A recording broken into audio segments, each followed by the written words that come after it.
What is going on, guys? DragonTamerBlayde here, back with some more Elder Scrolls Legends, and today I kind of want to have like a more laid-back video, just kind of discussing on the subreddit recently. I think it was within the last week.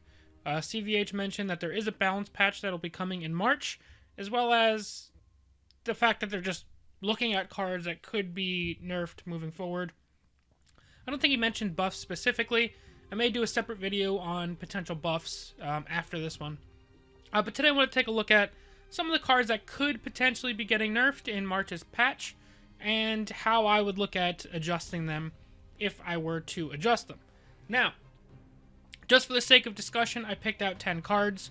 That's not to say all 10 of these cards I think need to be nerfed. These are just 10 cards that are kind of hot button topics in the community over the last couple months or so. So I want to take a look at some of them. One of the things I wanted to talk about first before we got into it,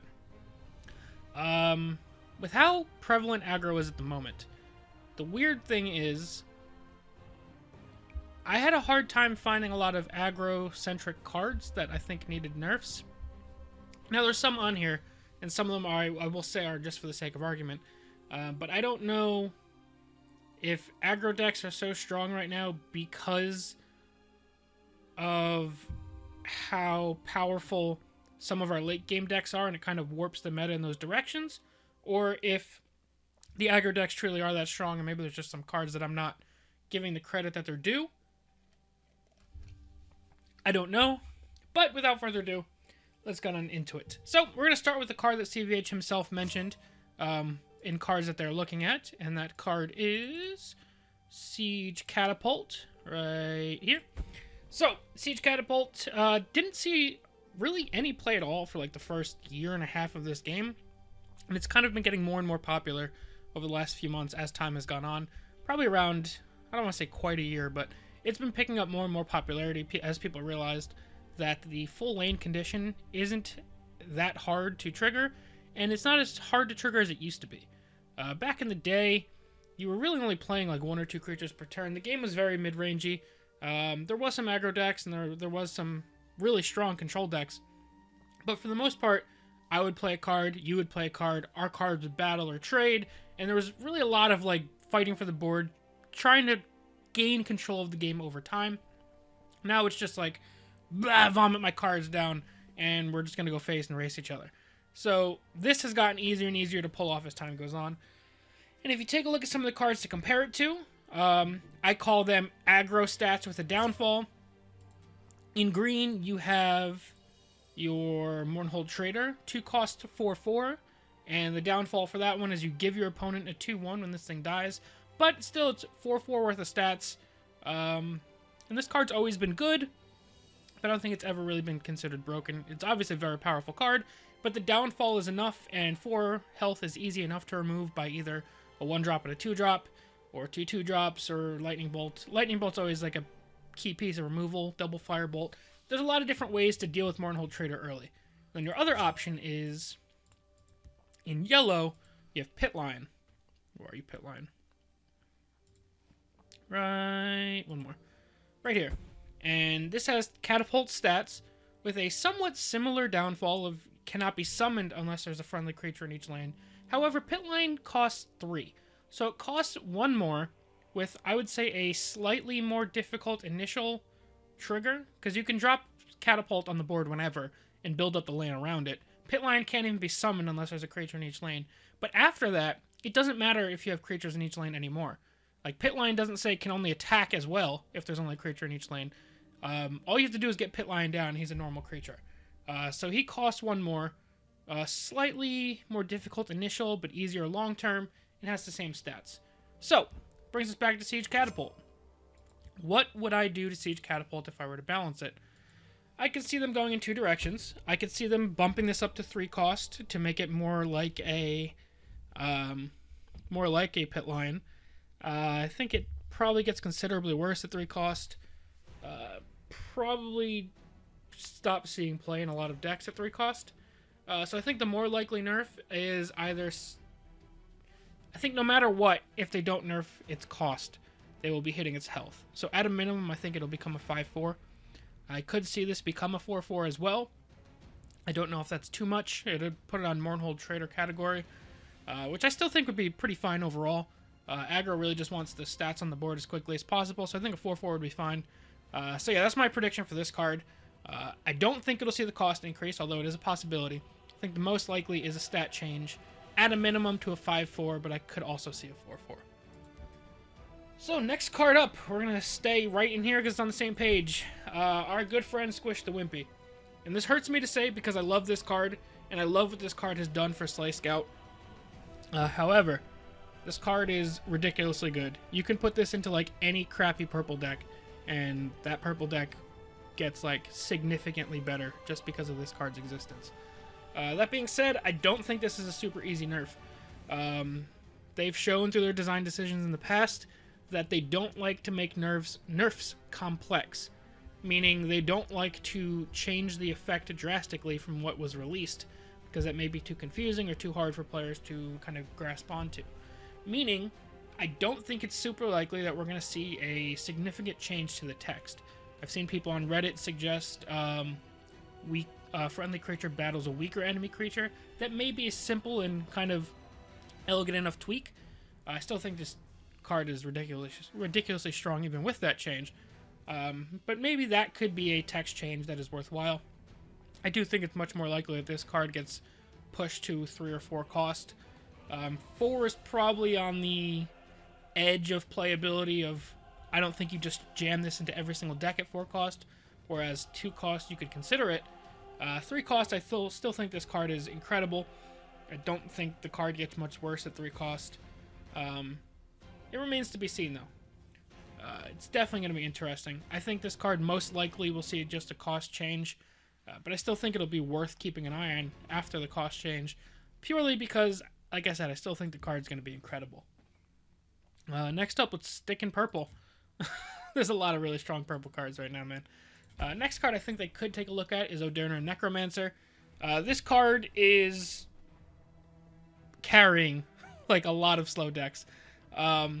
Just the amount of like flexibility it gives you to like play multiple Indral Masterminds, multiple Camels if you're that type of deck. Bringing back the Arcane Venom Tongues in Slay Rage Warrior. Bringing back Cicero in that same deck. Bringing back Thorn Histmage in Ramp Scout type decks or Telvanni type decks. This card can do whatever you need it to do, and that is in an unbuffed state. If this card gets buffed, it does more and more crazy things. But just the game was balanced around, if you're a non-unique legendary, a 3-of type of thing. So Indral Mastermind can be super strong as a draw engine because you're only supposed to be able to play 3 Indral Masterminds in your deck. However, when you take a card like that, or any other of the cards that I mentioned, and you get to play them 4, 5, 6 times, maybe more if you pull back Odiran from the discard pile, you're kind of just setting all that on its head. Being able to survive the initial extra draw of a slow deck and run them out of resources doesn't really work if they get to just continuously use their graveyard as a resource without really paying any downfall for it. So Odiran, I think, could see 2 potential changes. The easy one, and the one that's been most common with cards in this Magicka slot, would be to change it to 7 cost. I still think the card is perfectly playable at 7 cost. Honestly, I don't think that's much of a hit to it, but it would be maybe enough to give other decks an extra turn, or not be able to play double Odiran in 1 turn, which I think is something worth considering. Or I could see them dropping the attack down 1 to a 2-3. I would actually consider making this card a 2-4 if you're going to drop it down that low. If you're going to drop the attack down.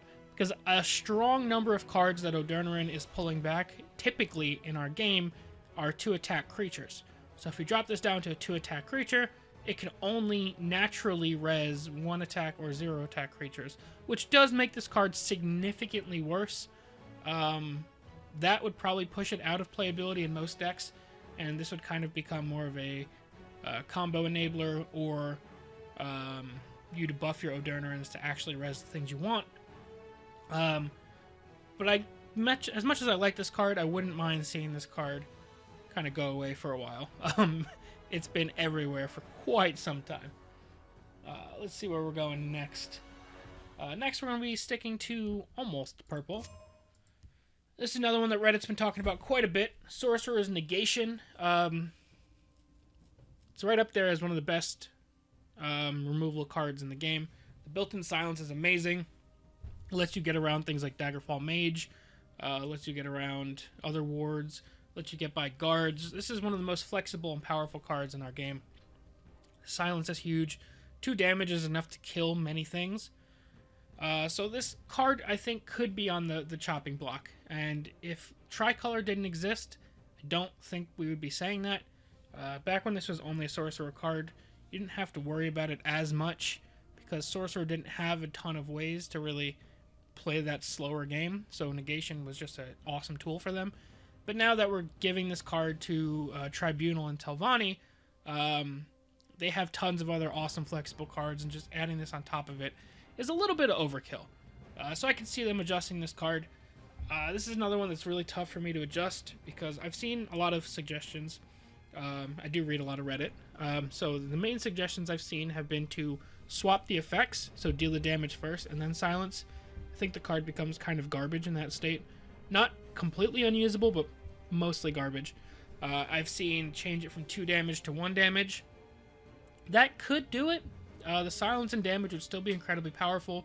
1 damage would not be enough to kill most warded creatures, although you could still use it to get past guards and stuff like that. And the other change would be to make this a 3-cost card. Honestly, either 3 cost or 1 damage, I think, could potentially do it. The only thing that's unfortunate is Sorcerer itself is losing a cool tool, which is quite unfortunate. Next up, let's get out of... Actually, let's go one more purple color, since we're here.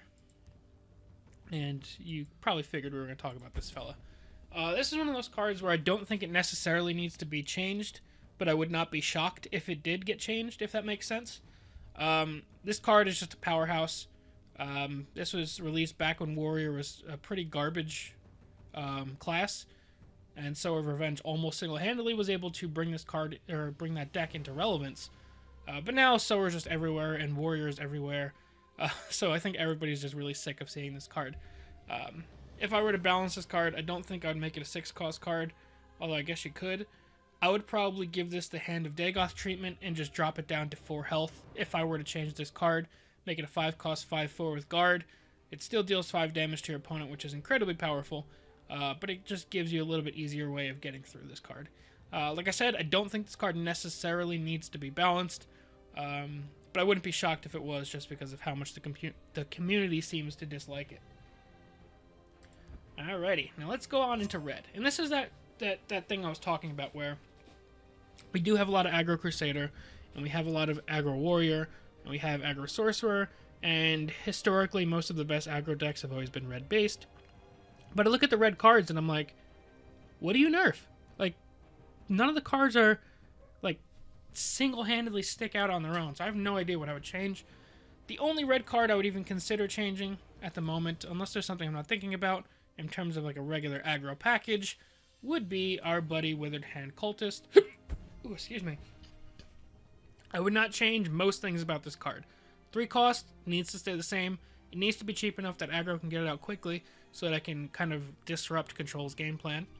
The 3 attack is fine. I don't think it really cares about it, but having 3 attack for an aggro deck obviously just helps with your strategy, plays into it a bit more. So, that leaves the cost increase and the health. I don't think you can change the cost increase. Making all actions cost 1 more makes this card considerably worse. It makes it so that it basically only has Control opponent play 1 action that's a bit more expensive, and then their turn is fine. The only change I would ever make to Withered Hand Cultist is make it a 3 cost 3/3. I don't think this is the most powerful card in aggro decks. It's probably just the most unfun card to run into in aggro decks. I don't know. I don't know what other card in most traditional red-based aggro decks you would nerf. If you guys have a better suggestion, let me know down below in the comments section. But I was kind of fishing for this. I do agree that we're seeing too many aggro decks, but I just don't know if it's because of the lack of power in our mid-range decks or just how strong certain slower decks are. I don't know. But Withered Hand Cultist, if I had to look at one, that would be the one I look at. And while we're in red, we have a card that's been nerfed once before. This is another one that I don't think needs to be nerfed again, but I wouldn't be surprised if it was nerfed again, and that is Unstoppable Rage. 8 cost action. It used to be 7 cost. It got bumped up to 8. A lot of people are still hating this card because of how strong Slay Rage Warrior is. I would probably leave this card alone. It does feel really bad to lose to, and sometimes it feels like inevitable to lose to, the way the games play out. However, I think the card is mostly fine. If I had to make a change to this card, and this is one of those things where I think it would probably be too complex of a change for people who are used to the card, I would change it from just deal damage equal to a friendly creature's power instead of a friendly creature dealing damage equal to its power. And the differentiator for that would be when you rage and a creature is using its own power, lethal applies, breakthrough applies, drain applies, all those things kick in because the creature is actually the one dealing the damage. If you change it so that the action deals the damage, none of those things would kick in anymore, and it would kind of just be a board clear for red. I think that was the original intention of the card, so I don't think that would be like too crazy of a nerf. I just don't think it would be very easy for players to adjust to. So that's why I don't think that would be the change, although I think if I were to change Unstoppable Rage, that would be the best way to do it. And that basically just leaves another cost increase. I don't know. Like I said, I don't want this card changed, but this could be another one of those community feedback changes. Alrighty, guys, stick with me. We're almost through this. So this one, the next card I want to talk about is a bit of a... I'm going to go for like a out of left field pick. This is another one that I don't think will be nerfed, but this could be a surprise choice. I'm trying to find some under the radar choices. That card is going to be... There you are. Ward Crafter. So this card has consistently been one of the better cards in the game. One of the best 2-drops in the game, and 2-drops kind of rule this game. This card just allows for incredible things, and it has a serviceable body on top of it, meaning you can give a ward to some more higher priority creature, and the 2 attack means that Ward Crafter can trade with a lot of 2-drops. So it's a quality body on top of it. Again, I think this card is fine overall, but I would not be shocked if at some point over this game's life this card was addressed. If it was addressed, I think it would just become 1 attack so that it doesn't trade as well. You're playing Ward Crafter to basically have lesser ward on a body, and a 2/1 body, while not great in the grand scheme of 2-drops, is way serviceable enough that Ward Crafter is just incredible and played in like all blue decks. So wouldn't be shocked if Ward Crafter was ever on the chopping block. I don't think we'll see that this time around. It's just one of those, like, usually whenever we get nerfs, there's one card that's like, whoa, I wasn't expecting that one. So I wanted to reach and find some card that not everybody's always thinking about that maybe could be that surprise pick. 2 more choices left. Next one, card that everybody hates. Cruel Firebloom. 0 cost spell, sacrifice a creature, deal 5 damage to an random enemy creature. This is another one of those cards that didn't used to be a problem because of how the game worked. Being on the board was so important, and you had to work for that advantage, that most of the time sacrificing one of your creatures for a random chance at destroying the creature or just targeting the one creature, you gave up too much of your own to make that happen. Draw wasn't as easily accessible back in the day, so giving up a card and a creature to maybe kill one creature was a lot. So Cruel Firebloom used to be fine, and creatures used to be more important. The bodies were very important, but nowadays you have things like Endro Mastermind, you've got Blackhand Messenger, you've got any number of cards that you can use to draw or use for their summon ability that have weak bodies, and then you sacrifice them using Cruel Firebloom and you don't feel bad about it because 5 damage is a lot. It is more than Firebolt can do to more than Lightning Bolt can do to a creature. So there's 2 main ways that I would address balancing Cruel Firebloom. Well, there's a couple different ways. One of them is more out there. If you wanted to get a bit more exotic with the nerf, you could change it to where deal damage equal to the creature you sacrificed cost, or a creature you sacrificed attack. So you have to sacrifice a higher quality creature if you want to get that same 5 damage. That would be one of those like complete rework of the cards that I don't think they would necessarily do, but I think that would be a pretty nifty nerf to the card, because you will be paying for that power. It may be underpowered and not see much play anymore, but I don't think very many people like this card. It's, if there's more than one creature, it's random, and random doesn't feel good. You guys have always been playing against like the Telvanni, where you can have 5 1/1s on the board and 1 Bleak Coast Troll, and Firebloom always finds your Bleak Coast Troll. So I think people would be happy to see this card go, and giving it a more difficult trigger effect I think would be a good way to do that. But I think the actual ways that they would address this card is either A, change the 5 damage down to like 3 damage, give or take, so that it doesn't take out things that are so high impact, or just increase the cost of this spell to 1. I still think this card is pretty decent at 1. Completely playable, better than Firebolt in a lot of circumstances, but not all. I would like a nerf that makes this card more or less go away, because I don't like random removal like that. It feels real crappy.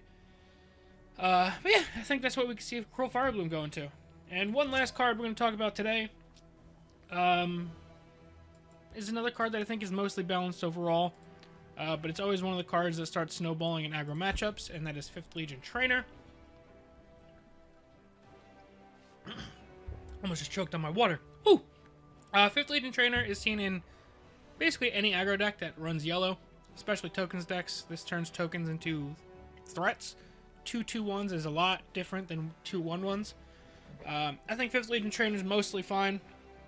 I think the only change I would make to 5th Legion Trainer, if they ever considered it, would be to make her a 1/2 or something like that. 1/2 might make the card unplayable. Dying to Firebolt and 1-drops would probably be too much. But this just goes back to what I was talking about with a lot of these aggro decks. I don't think any one card is the issue. Like on paper, 5th Legion Trainer is fine. But usually it winds up being one of those key cards when you get steamrolled by an aggro deck. It's because they get an early 5th Legion Trainer or an early Orc Clan Captain, and they just kind of run you over. So I'm just trying to like fish for cards from those aggro decks that you could take a look at, and that's why 5th Legion Trainer made the list. I don't feel good about putting her on here. I like the card a lot, but this could be one of the cards that they look at some point, just because of how much this card can affect the outcome of a game on turn 1 if you have the ring and stuff like that. So yeah, that's 10 cards I think they could take a look at in March's balance patch.